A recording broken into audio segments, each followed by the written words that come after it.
So welcome to building a more mindful organization. How do you build a more mindful organization? Well, we think you build it from the ground up. We think you start with the individual. It's really hard to press mindfulness down from the top if it's not present with the individual. And what I've got here is the individual, and we've termed it as self-management. Self-management's our internal state. It's how we manage our brain, how we manage our words, how we manage our presence, how we manage our breath. So it starts with that internal state management. And what we've come to experience in our work is that that internal state management, it doesn't stay inside the skin. It starts to spread. It spreads, as you've heard in many of the sessions over the last couple of days, it spreads to the relationship that we have with each other. And we call that presence, don't we? When we experience somebody who is with us, we experience their presence. And from that presence, it influences the climate and influences the culture of the organization. My name is Judy Sugg. I am a business person. I was a business person first, but then I went to the dark side and became a psychologist. So I'm a little bit of both these days. More important for this talk and for this presentation is that about 35 years ago, I started looking and practicing mindfulness techniques, practices. I did it kind of kicking and screaming, but I went into it and it changed my life. Now, these are before and after photos of myself. If you know what the term razor's edge means, that's mindfulness. It is both alert in terms of our mental state, and yet it's also still and present. It's everlasting in some sense, and very active and very moment. And if you're new to this area, we're talking about awareness, attention, clarity, consciousness.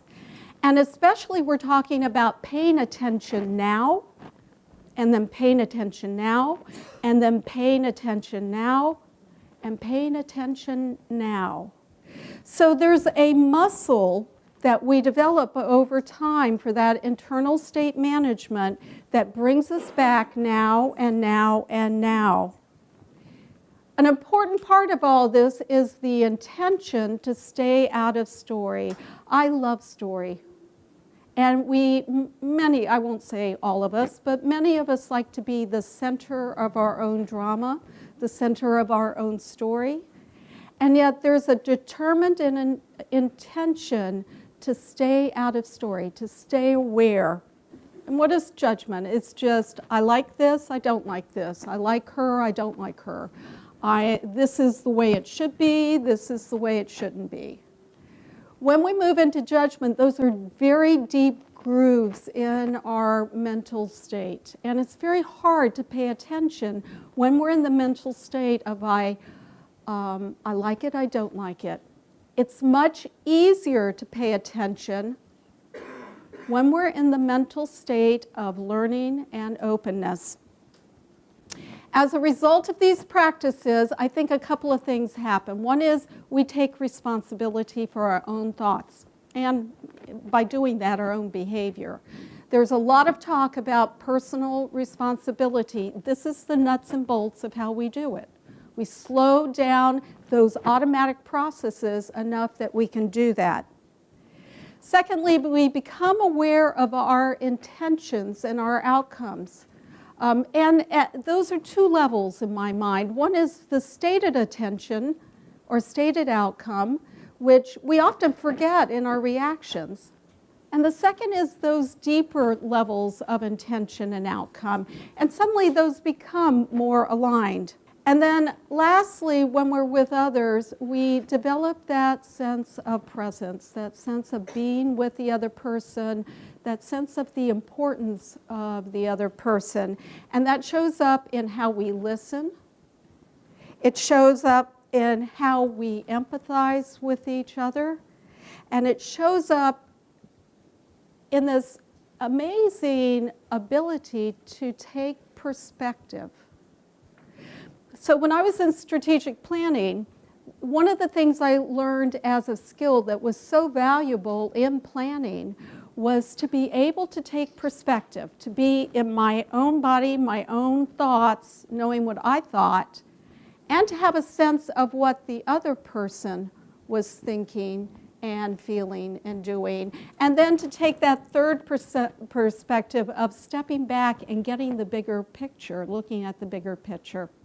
And that's much cleaner and clearer when my mind's not busy with judgments, fantasies, and stories. You've been listening for many days. You've been listening exquisitely for the last hour and 15 minutes, and we wondered how we could draw this all together for you. And I'd like you to think of an experience in your own life in which you have embodied these concepts that we're talking about. It could be a sense of, it could be a peak experience where you've been in nature. It could be a time where you've been a mindful leader. It could be a time where you've been a part of a group or led a group and had that sense of a coherence that Tara talked about. And when you have a specific incident or situation in mind, just give me a head nod so I know most of you are ready to go.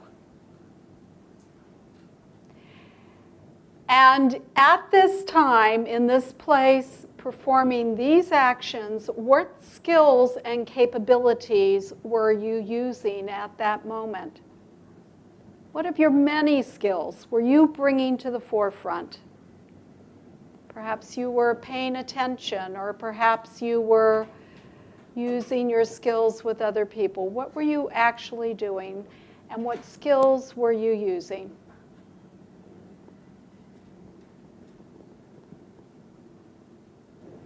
And what are your values here? If you had to name a couple of your values, what would they have been? What was showing through your actions and your interactions at that moment? And taking that sense of who you are in the larger scheme into who you are, your identity, let it spread through your beliefs, your values, enhance your skills and capabilities. Your every moment of action, right back to this room.